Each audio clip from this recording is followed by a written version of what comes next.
AI를 사용하지 않으면 도태된다. 그럴 영역이 분명히 있어요. 근데 AI를 사용하면 도태될 영역이 굉장히 많다고 생각을 해요. 한 세대가 디스킬 상태에 빠지는, 그러니까 이제 두 가지 측면인데요. 한 측면은 할 줄 알던 거가 사라져 가는, 다른 한편으로는 아예 스킬 자체가 쌓이지 않는, 그것도 이제 디스킬이라고 볼 수 있습니다. 초등학교 2, 3학년 정도의 인지적인 능력을 가진 상태로 몸은 성인이 되는 이런 일이 이제 발생할 수 있겠다. 제가 이제 우려하는 것 중에 하나가 아동 성인병 아니면 인지적인 성인병, 마치 성인병에 걸리듯이 생각의 고혈압, 생각의 당뇨 이런 것들이 걸린 채로 성장한다. 머리 써서 해야 되는 일의 대부분을 자기가 할 줄 모르게 된다. 네, 안녕하세요. 티타임즈 이사민 기자입니다. 요즘 생성형 AI 쓰시기에 다들 여념이 없으신데요. 이제 일상적으로 생성형 AI를 사용하면서 또 이대로 써도 되는 걸까? 내가 좀 옛날보다 멍청해진 건 아닐까라고 또 엄습해올 때가 있어요. 그런 불안감이. 이 불안의 실체를 오늘 짚어주실 분을 모셨습니다. 김재인 교수님이십니다. 안녕하세요. 네, 안녕하세요.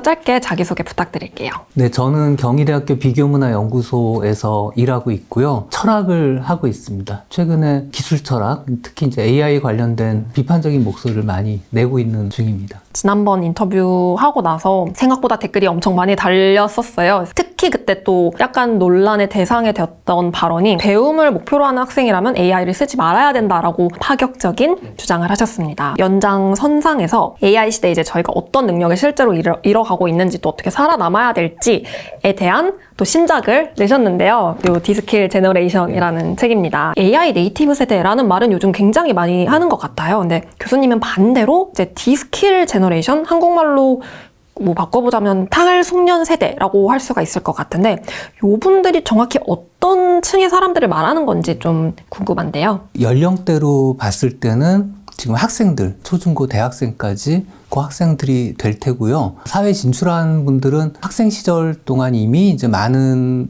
스킬 그리고 지식 이런 것들을 이제 습득한 상태죠. 물론 직급이나 이제 그 연차에 따라 좀 주니어급도 있겠고, 시니어급도 있겠고, 이제 구배열은 가겠지만 학생에 비한 확실히 이제 어떤 단계에 진입한 그런 분들이다 이렇게 얘기할 수 있다면 그보다는 이제 사회 진출하기 전에 학생 단계에 있는 그런 분들이 더 해당한다 이렇게 이제 얘기를 할 수 있겠고요. 일단 그 용어부터 정리를 하고 가자면 한 세대가 디스킬 상태에 빠지는, 그러니까 이제 두 가지 측면인데요. 한 측면은 할 줄 알던 거가 사라져 가는 사회 진출한 사회인들도 이제 해당이 될 거고요.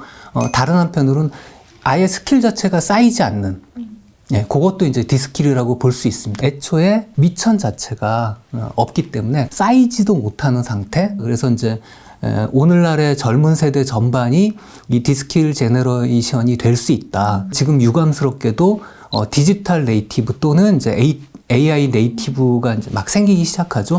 그 세대들이 뭔가를 쌓고 축적할 시간 자체를 갖지 못한 채 그것이 이제 스킵되는 거죠. 그냥 그걸 건너뛰고 생략하고 이런 상황 때문에 이제 초래될 문제적인 상황, 이제 그걸 염두에 뒀습니다. 예전에 1차 대전이 끝났을 때 특히 이제 미국의 젊은 작가들 중심으로 유행했던 표현이 로스트 제너레이션이라고 있었어요. 잃어버린 세대 이렇게 부르는데 결과적으로 앞선 세대에 비해서 능력이 이제 확 저하된 그런 세대를 약간 자조적으로 표현하던 거였습니다. 지금 조금 다른 의미에서 이제 디스킬 제너레이션이 이제 막 생겨나는 게 아닌가 하는 걱정이 들었습니다. 저희 같이 그러니까 시작부터 태생부터 AI가 없었던 세대들 같은 경우에는 이제 AI 없이 역량을 쌓을 수 있던 기회가 있었는데 요즘 세대분들 같은 경우에는 태어날 때부터 AI를 손에 쥐고 태어났기 때문에 저희가 기초적으로 쌓던 그런 역량들을 배울 만한 그런 기회가 좀 없어졌다라는 말씀이신 걸까요? 네, 제가 미천이라는 표현을 많이 써요. 미천 자체가 없다. 보통 이렇게 우리 안에 뭔가를 이제 지식이건 뭐 기술이건 뭔가를 채워 넣는 시기가 있고 보통 그 시기를 이제 학생 시절이라고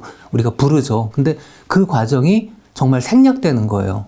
그 생략되는 방식을 이제 몇 가지 형태로 표현하는데 그 중에 하나가 이제 외주, 아웃소싱이라고 하죠. 내가 해야 될 일을 내가 안 하고 뭔가에게 맡기는. 근데 지금은 이제 주로 AI죠. 아니면 인지적인 짐덜기, 코그니티브 오프로딩이라고 이제 표현을 합니다. 그러니까 무슨 뜻이냐면 나의 인지 활동을 덜 하는 거예요. 기계한테 맡기거나 뭐 도구한테 맡겨서 AI가 내 일을 대신해 주는 상황을 그렇게 이제 두 가지 형태로 표현할 수가 있겠습니다. 외주 주는 것 또는 짐덜기. 근데 그렇게 하다 보면 제가 이제 이런 비유를 종종 드는데 체육 시간에 내가 운동을 하는 게 아니고 그냥 프로 스포츠 경기를 이제 시청하는 것과 같은, 그러니까 나한테는 아무런 성장도 일어나지 않으면서 내가 한 듯한 느낌만 남는 그런 상태가 계속되는 거죠. 그러다 보면 나한테는 쌓이는 게 전혀 없고 뭔가 이제 느낌만 있고 초등학교 2, 3학년 정도의 인지적인 능력을 가진 상태로 몸은 성인이 되는 이런 일이 이제 발생할 수 있겠다. 그래서 제가 이제 우려하는 것 중에 하나가 아동 성인병 아니면 인지적인 성인병 그런 거에 걸릴 수 있겠다 하는 얘기도 하게 되는데요. 성인병이라는 게 뭐 나이 들어 생기는 것도 있지만 그 중에 이제 특히 운동을 안 해서 성인병이 생기잖아요. 뭐 반면에 아이들의 경우에는 생각의 근육 자체를 안 쓰는 거예요. 그러다 보니까 마치 성인병에 걸리듯이 생각의 고혈압, 뭐 생각의 당뇨 이런 것들이 걸린 채로 성장한다. 그렇다면 이제 교수님께서는 또 교육 현장에 워낙 오래 계셨다 보니까 실제로 보셨을 때 좀 학생분들이 좀 어떤 능력이 가장 많이 무너지고 있다고 좀 진단을 하셨을까요? 거의 다요. 우리 이제 머리 써서 해야 되는 일의 대부분을 자기가 할 줄 모르게 된다. 그렇게 보여요. 특히 이제 그게 글로 대표되는 그런 능력이 이제 특히 떨어지고, 근데 글이라는 건 단지 이 글이라는 결과물 이것만을 뜻하는 게 아니라 이제 사고 과정 전반을 우리가 써야 하는 여러 단계의 인지적인 능력이 필요한 이제 그런 활동이기 때문에 그걸 못한다는 얘기는 요약도 못하고 토론도 못하고 소통도 못하고 당연히 협업도 못하고 어학 능력, 번역 같은 거 이런 것도 못하고 이렇게 된다는 걸로 이제 요약할 수가 있겠습니다. 저도 굉장히 공감이 됐던 게 저희도 사실 글을 잘 쓰는 사람이 말도 잘한다라고들 하잖아요. 글이 워낙 모든 이 사고 과정의 기초가 되기 때문이 아닐까 싶은데 이게 사실 지난번에도 오셔서 말씀하셨던 게 그러니까 그래서 학생들은 AI를 쓰면 안 된다라고 하셔서 되게 파격적으로 저희가 좀 받아들였었는데요. 그래도 AI라는 게 더 이상 이제 저항할 수 없는 그런 흐름이다 보니까 오히려 그 대신 그냥 AI와 함께 진화하는 인간으로 좀 성장하는 게 조금 더 현실적인 방안이지 않을까 이런 반론들이 굉장히 많았습니다. 그래서 혹시 뭐 요 몇 개월 사이에 좀 교수님께서 약간 뭔가 생각이 달라지셨다거나 아니면 여전히 그 주장에 대해서 강력하게 어필을 하고 계신 건지 좀 궁금한데요. 부정적인 생각이 더 강해졌다? 이렇게 표현할 수가 있을 것 같아요. AI를 이렇게 쓰자라고 얘기하는 이제 직군을 보면 주로 이제 코딩하는 분들이 많은 것 같아요. 이분들은 분명히 성장한 후에 그 AI를 이제 자기 어떤 지휘 아래 잘 쓸 수 있는 능력을 갖고 있죠. 예를 들어서 이제 그 가장 중요한 건 코드를 이제 AI가 짜줬는데 이걸 자기가 수정을 할 수 있는 능력이 있어요. 그러니까 코드를 읽을 수 있는 능력 이런 것들이 있단 말이에요. 그리고 이제 전체 구도 속에서 이 코드가 어떻게 작동하는지 이런 것들을 잘 알고 있습니다. 그런 경우에는 굉장히 유용한 도구일 수 있죠. 그럼 학생이 그러하냐? 이걸 이제 묻고 싶은 거예요. 말하자면 교육적 도구로서 AI가 얼마나 유용할 수 있겠느냐 요거거든요. 업무용으로 유용하게 쓸 수 있는 영역들이 있다는 걸 제가 뭐 분명히 인정하고 저도 제가 쓰는 어떤 영역에선 정말 생산성이 엄청 높아지기 때문에 써요. 근데 이제 문제는 학생들에게 그런 기초 능력이 있느냐인 거죠. 예를 들어서 AI가 번역을 해줘요. 그럼 학생이 그 번역이 잘 된 건지 잘못된 건지 구별할 수 있을까요? 아무래도 그럴 만한 실력은 없죠. 요약을 해줘요. 긴 글을 뭐 이제 반 페이지 분량으로 요약을 해준다. 그럼 그 요약이 제대로 된 건지 아닌지 구별할 수 있을까요? 아무래도 좀 힘들지 않을까요? 훈련이 안 돼 있겠죠? 글도 마찬가지예요. 요즘 AI가 쓴 글 이런 것들이 너무 이제 식상하다. 그게 눈에 띈다. 거슬린다. 이런 얘기 하잖아요. 그럼 학생들이 만약에 이제 AI가 글을 써줘요. 그러면 그런 식의 약간 진부하고 평균적인 그런 글 이상의 뭔가를 쓸 수 있을까? 한번 생각을 해보는 거죠. 못할 거라는 거예요. 제가 이제 말씀드리는 건 바로 그 기초, 그러니까 번역한 걸 자기가 가려낼 수 있고 요약한 게 제대로 됐는지 아니면 핵심을 잘 짚었는지 이런 것들을 찾아내고 자기만의 어떤 색깔, 여기 들어있는 글을 쓰고 하는 그런 전반에 해당하는 능력을 갖추고 있느냐. AI와 함께 있을 때 아까 잘 이제 어떻게 동반자로서 쓸 수 있지 않겠느냐라고 이제 하셨는데 저는 그게 안 된다는 거죠. 그거는 AI와는 별개로 우리가 훈련을 해야만 하는 그런 능력이다라는 게 이제 요점인 거죠. 그런 점에서는 더더욱 지금 심각해지고 있다. AI가 번역 다 해준데 뭐 외국어 공부는 왜 해? 부터 별 얘기 다 나오잖아요. AI가 만약에 아주 중요한 사안에서 잘못된 번역을 해줘요. 되게 요즘도 많이 눈에 띄거든요. 되게 크리티컬한 부분을 잘못했는데 그걸 이제 업무용으로 쓴다. 라고 하면 이제 거기서 생겨날 어떤 손실? 이게 리스크가 되게 큰 거죠. 근데 그런 것들을 이제 자기가 검수해낼 수 있어야 비로소 AI를 도구로, 동반자로, 뭐 조수로 이렇게 쓰는 거지. 그렇지 않으면 쓰는 게 너무 위험해지는 거죠. 되게 중요한 부분을 좀 짚어주신 것 같아요. 그러니까 이 배움의 과정이랑 이 실무 과정에서 쓰는 AI는 분명히 좀 구분되어야 한다. 네. 근데 이게 특히나 배움 과정에 있어서는 성장하는 과정 중에 있는 학생들이 쓰기 때문에 많이 제한이 되어야 한다라는 말씀을 지금 해주신 거고요. 그래서 저는 이제 책을 읽으면서 약간 놀랬던 부분이 있었어요. 그러니까 AI한테 지식을 묻는 거에 있어서 굉장히 좀 조심스러운 접근이 필요하다. 직설적으로 말해서 지식을 묻지 말아야 한다라고 말씀을 하셨거든요. 아예 묻지 말라라는 말씀이신 건지. 네네. 제가 이제 최근에 실험해 본 게 뭐냐면 똑같은 질문을 계속 던졌어요. 창을 열어서 질문을 던지고 답을 얻은 다음에 창을 닫고 다른 창을 열어서 질문을 던지고 답을 얻고 이 과정을 3번 했어요. 네. 그랬더니 답이 다 달라요. 그게 뭐 형식이나 스타일의 문체의 차이가 아니라 정말 그 내용. 정답 내용 자체가 완전히 달랐다라는 말씀이신 거죠. 그리고 심지어 제가 이제 전공하는 분야를 물었어요. 제가 이제 전공한 철학자가 그 프랑스의 질 들레즈라는 이제 학자인데 이분이 이제 인공지능 발전에 어떤 기여를 했는지 이걸 이제 물어봤던 거예요. 아까 이제 말씀드린 방식으로 이제 묻고 창을 닫고 묻고 창을 닫고 이렇게 했는데 답변이 당연히 한 페이지 정도 나오잖아요. 내용이 3개가 다 달라요. 저는 전공을 했으니까 알죠. 문제는 이제 셋이 다 다르다. 그렇기 때문에 물은 사람이 진실을 구할 수 있는, 정답을 구할 수 있는 방법이 없다는 게 첫 번째고요. 더 이제 심각한 거는 다 틀렸어요. 들레즈는 현행 인공지능 연구 방식을 되게 비판적으로 생각하거든요. 그걸 이제 자기 책에도 쓰고 했단 말이에요. 그러면 이제 사실은 기여한 바가 없다.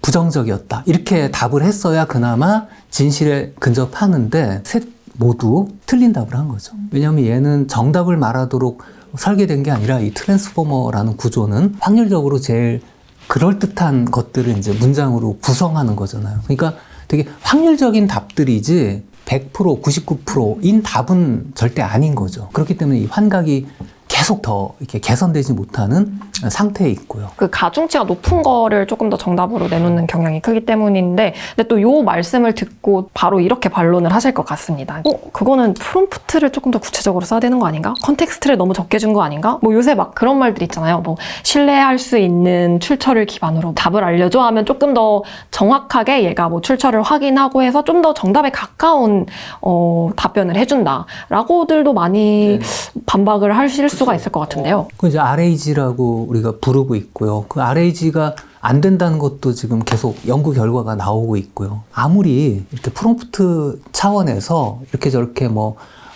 지시를 세밀하게 한다 하더라도 얘가 100%에 가까운 진실을 말하는 건 아니다라는 걸 우리가 이제 안다면 예민한 문제, 이제 중요한 어떤 주제 이런 거에 관해서 질문하는 건 되게 어리석은 일이죠. 그 시간에 뭘 하느냐? 검색을 하면 되죠. 왜냐하면 우리 굉장히 수많은 보고서와 이 논문과 공들여 만든 책과 이런 것들이 있는데 그거를 하기 싫으니까 100%짜리에 해당하는 걸 우리가 제껴두고 한 95%, 90% 좀 나으면 97%짜리를 갖고 이제 뭔가 승부를 걸겠다는 그런 태도인 거죠. 학생들 같은 경우에는 원하는 답을 이상한 형태로 이제 결국은 얻게 되는, 그러니까 오답을 얻게 되는 그런 경우가 있을 수는 있어요. 근데 출발에서부터 나는 적절한 오답도 괜찮아 라고 시작하는 경우는 없어요. 우리는 100점짜리를 원하지, 근데 LLM을 가지고 이제 질문하는 거는 100점이 될 수 없다는 거예요. 이거는 교육에서 굉장히 심각한 거 아니겠느냐 인 거고, 이제 전문적인 활동을 할 때도 심각한 문제라고 할 수 있지 않겠나 하는 거죠. 사실 이제 AI 시대에 말씀하신 그런 탈숙련 되지 않으려면 학생들이 그걸 내가 뭐 안 해야지라는 그런 마음을 갖기도 굉장히 힘들거니와 학교나 이런 회사 같은 조직에서 이미 지금 많이들 AI를 안 쓰면 좀 도태될 수 있다라는 식의 그런 압박을 좀 계속 주고 있는 상황이잖아요. 그래서 이런 시대에 정말 개인 스스로 뭔가 나의 그런 탈숙련을 좀 막을 수 있는 방안이 있을까라는 생각도 좀 드는데요. 일단 담론이 잘못 돌아가고 있는 것 같아요. 성공 사례가 이제 종종 얘기가 되는데 실패 사례도 사실은 되게 많거든요. 예를 들면 이제 최근에 나온 사례는 판사나 변호사가 잘못된 판례를 활용해가지고 낭패를 봤다. AI한테 질문해서 얻은 답을 가지고 써먹었는데 낭패를 본 케이스거든요. AI를 사용하지 않으면 도태된다. 그럴 영역이 분명히 있어요. 근데 AI를 사용하면 도태될 영역이 굉장히 많다고 생각을 해요. 방금 말씀드린 그 판사나 변호사는 징계를 받죠. 도태되는 거예요. 그 업계에서. 그런 형태로 이제 업종마다 다르다, 업무마다 다르다, 그걸 분명히 해야 되지, 모든 업무에서 다 이렇게 의무적으로 활용해야 한다. 이거는 저는 진실이 아니라고 생각하고요. 또 하나는 교육적으로 도움이 되느냐. 이건 별개의 문제예요. 그러니까 말하자면 학교에서 학생들이 AI를 사용하게끔 의무화한다라는 거는 폭력일 수 있어요. 아이들한테. 왜냐면 이건 일종의 어떤 트레이드 오프가 있죠. 이걸 쓰는 것 때문에 그 성장하지 못하는 어떤 우리의 잠재력들, 이게 분명히 생기는 거란 말이에요. 만약에 정작 그 기간 동안에 꼭 습득해야 되는 그런 지식과 능력이 있는데 그걸 못하고 AI 사용법만 익힌다라고 한다면 그건 결국 이제 합을 내면 마이너스가 되는 거죠. 이런 결과를 가져올 수 있기 때문에 훨씬 더 조심해야 되는데, 그런 위험성에 대한 고려 없이 학교에서 거의 의무로 AI를 잘 쓰는 법을 자꾸 찾으려고 노력하는 거, 이게 잘못된 접근일 수 있겠다 싶은 거예요. 그러니까 요약하자면 산업 영역과 이 교육 영역은 구분해야 되고, 산업 영역에서는 그걸 써야만 도태되지 않고 더 성장할 수 있는 부분들이 있고, 그렇지 않은 부분들이 있어서 그걸 또 세밀하게 구별해야겠다라는 거죠. 그렇다면 아까 제가 처음 드린 질문으로 살짝 돌아가고 싶은데요. AI에게 지식을 묻지 말라라고 하셨는데, 그렇다면 교수님은 보통 일상에서 좀 어떤 질문을 AI한테 좀 많이 던지시나요? 질문 안 해요. 근데 질문 안 하는데 요즘은 AI 디폴트잖아요. 제일 위에 뭔가 검색하면 맞습니다. AI 답변이 네. 제일 먼저 나오잖아요. 그랬을 때 살짝 보기도 해요. 근데 저는 뒤에 이제 두 번째, 세 번째 보통 보면 이제 위키피디아나 이런 것들이 이제 나오고 뉴스 기사들이 나오죠. 그런 것들을 먼저 이제 우선시하는 거죠. 근데 저한테 중요한 거는 참조를 하더라도 출처 확인을 꼭 하는 거예요. 근데 출처 확인은 그 AI 검색의 출처 중에 엉터리 출처 되게 많잖아요. 맞습니다. 존재하지 않는. 그러니까 거기 있는 출처를 아무리 확인한들 그건 의미가 없어요. 제대로 된 검증이라고 할 수 없죠. 그럼 이제 밑에 있는 것들을 좀 몇 개라도 확인해 보자. 그러면 어느 정도 이게 매치되는 게 있고 정말 엉뚱한 것들 계속 발견이 된단 말이에요. 그렇기 때문에 학생들이 자꾸 이제 쓴다라고 생각하면 90점짜리 답안에 만족하게 되는 거예요. 눈높이 자체가 이제 후져지는 거죠. 한마디로. 세련되고 뭔가 이 고급스러운 지식, 정보 이런 것들을 추구해야 되는데, 특히 학생 때는 근데 대충 나는 90점만 맞으면 괜찮아, 이런 마인드가 이제 굳어질 수 있죠. 그게 특히나 배우는 학생들 입장에서는 좀 치명적일 수 있다라는 말씀이신 거고. 근데 그렇다면 검색 말고, 그러니까 실제 뭐 챗GPT나 뭐 클로드, 제미나이를 어떨 때 혹시, 그러니까 질문은 안 하신다 했고, 좀 어떤 요청을 좀 많이 하시는 편이십니까? 저는 이제 번역을 특히 많이 시키는 편이고요. 그랬을 때 반드시 이상하게 여겨지는 부분은 실제 이제 확인을 합니다. 그리고 그것도 그래요. 이상하게 여겨지는 거를 캐치하려면 일종의 독해력이 뒷받침이 돼야 돼요. 문장 번역된 걸 보고, 이 구절 이상한데? 하고 그 부분을 이제 이상하니까 다시 원문 검증을 하고, 원문 검증이라는 게 별게 아니에요. 다른 AI 돌려보면 돼요. 서로 다르게 나오면 이제 그때 가서 판단할 수 있는 거거든요. 꼭 어학 실력 말고도. 그러니까, 그런 그 눈치를 채는 거, 이상한 지점 이런 것들이 이제 눈에 띌 때 그런 걸 눈치채는 능력은 완전 별개의 능력이죠. 최근에 KBS에서 그 아르테미스 발사 중계를 하는 과정에서 AI 통역기를 사용을 했는데 다 멀쩡하게 통역을 하다가 정말 굉장히 짧은 한 줄이었어요. 근데 그거를 오역을 했는데 심지어 오역을 비속어로 해가지고 굉장히 큰 논란이 됐었거든요. 그래서 사실 그 부분만 빼면 뭐 무난하게 썼는데 그거 하나 때문에 아니 이 공중파에서 생방송으로 이런 걸 내보내는 게 맞느냐 이것도 굉장히 논란이었는데 아까 말씀하신 그 90% 지향하는 게 문제가 될 수 있다라는 그 사례가 아닐까라는 생각이 맞아요. 지금에서야 드네요. 우리 중요한 프로젝트가 있는데 그 중에 딱 그만큼 실수가 생기면 프로젝트 전체가 망가지는 거죠. 그러니까 인간이 다 이제 검수를 해야 된다 이렇게 말씀을 드리는 게 전체가 무너질 수 있기 때문에 그래요. 그리고 얼마 전에는 그 미국의 되게 큰 회계 법인인가 거기서 또 AI 잘못 써가지고 문제 생긴 게 보도가 됐거든요. AI를 이제 활용한 핑크빛 이제 성공 사례들을 네. 티타임즈에도 되게 많이 나오죠. 그래서 자주 보는데 네. 그거 말고 저한테 이제 그런 얘기 누가 많이 하는데 니는 안 되는 거 몇 개 사례 갖고 왜 이렇게 과장하냐. 왜 이렇게 비관론만 네. 펼치냐. 그게 아니라 그 하나 때문에 전체가 망가질 수 있는 그런 분야들 그런 게 되게 많다는 거고요. 그런 거에 대해서는 우리가 경각심을 갖지 않으면 안 되는데 이런 식의 사례들이 되게 심각하다는 거죠. 교수님께서 이제 기술 철학자라는 이제 수식어를 늘 같이 함께 이렇게 말씀을 하시고 나오시는데, 근데 그럼에도 불구하고 이제 인문학자가 AI를 논하면 늘 따라 붙는 질문 중에 하나가 아니 왜 전문성이 부족한 개발자도 아닌 인문학자가 AI를 논하냐라는 비판이 사실 저희 같은 기자들한테도 늘 따라 붙고 하다못해 뭐 프롬프트 엔지니어라고 이제 언어학 전공하시고 그런 분들한테도 늘 달리는 질문인 것 같아요. 그래서 이런 비판에 대해서 좀 어떻게 답변을 해주시겠어요? 자동차를 탈 때 그 승차감, 운전감 이런 거 있죠. 그거 엔지니어만 얘기할 수 있나요? 승객들은 다 얘기할 수 있죠. 그렇죠. 자동차 이용하는 이용자, 소비자, 네. 결국은 소비자죠. 다 얘기할 수 있잖아요. 그런 권리도 있고. 왜냐면 우린 일정한 비용을 지불하고 개발된 제품에 대해서 뭔가 이제 그 사용하면서 드는 소감들 얘기할 수 있는 것처럼 이제 마찬가지로 AI도 제품이란 말이에요. 제품이고 서비스인데 그거에 대해서 사용자가 뭐 이렇쿵저렇쿵 얘기할 수 있는 건 너무 당연한 권리죠. 잘 작동 안 해. 불만을 얘기할 수 있고, 아, 이건 이런데 쓰기에 좋아. 이렇게 얘기할 수 있고, 특히 이제 저는 교육과 관련된 이야기를 많이 하는데, 교육에 이거 AI를 도입하는 게 이거 위험해. 애들을 망칠 수 있어. 애들을 성장하는 걸 방해할 수 있어. 그러니까 이 영역에선 최소화해야 돼. 이런 얘기들을 할 수 있는 건 너무 당연한 어떤 차원인 것 같아요. 이게 기술을 알고 모르고도 분명히 어떤 그 연관이 되긴 하죠. 그러나 제품으로서의 AI 이런 것들을 얘기할 때 자격이 필요하다. 이거는 엔지니어들의 오만일 수 있다고 생각을 해요. 그리고 우리가 이제 자동차를 탈 때 자동차 수립하는 법까지 메인티넌스 이런 것까지 다 익혀야 될 필요까지는 없죠. 할 줄 알면 좋지만 한마디로 우리가 개발도 할 줄 알고 그다음 뭐 코딩을 짜가지고 뭔가 제품을 만들 수도 있으면 좋겠으나 그게 꼭 필요한 조건이다. 이렇게 얘기하기엔 좀 무리가 있다고 생각을 해요.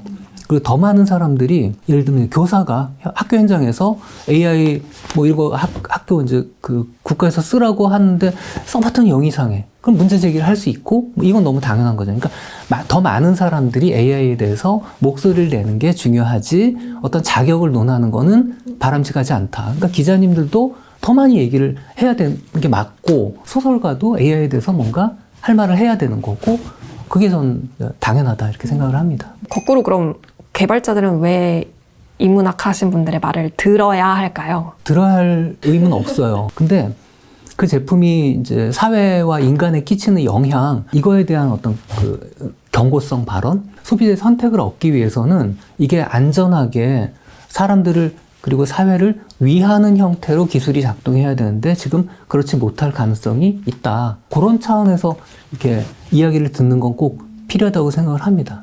그럼 뭔가 경고의 역할은 또 이쪽에서 또 많이 해줄 수 있는 아무래도 저 내부의 레드팀이 가동되긴 좀 쉽지 않죠. 더 뭔가 문제 제기할 수 있는 창구가 마련되어야 할 것 같습니다. 지금까지 김재인 교수님이셨습니다. 감사합니다. 미래를 먼저 보다 티타임즈.